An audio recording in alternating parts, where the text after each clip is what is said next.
Programang ito ay rated SPG, striktong patnubay at gabay ng magulang ang kailangan. Mainit ang ulo ni Rigor na pumasok sa presinto dahil lamang pa rin si Tanggol sa botohan. Nabangga niya ang isang lalaki at siya pa ang galit. Nagkasagutan sila ni Rigor. Pero napahiya ng husto si Rigor dahil ang lalaking palang ito ay ang pumalit kay Colonel Romero. Kaya tiklop si Rigor. Siguradong pag-iinitan siya ng bagong colonel ng Inleya na si Colonel Victorino.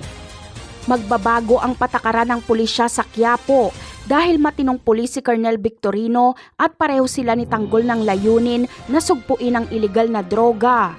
Kaya kapag makaupo na si Tanggol sa pagka-mayor ay si Colonel Victorino ang makakasangga niya laban sa mga sindikato. Kung dati ay kalaban ni Tanggol ang kapulisan, pero sa pamumuno ni Colonel Romero ay kakampi ni Tanggol ang kapulisan. Sa kasalukuyang kaganapan naman ay wala nang nagawa ang mga kaibigan ni Tanggol kundi sumuko na lang kila Ramon dahil kung hindi ay mauubos sila.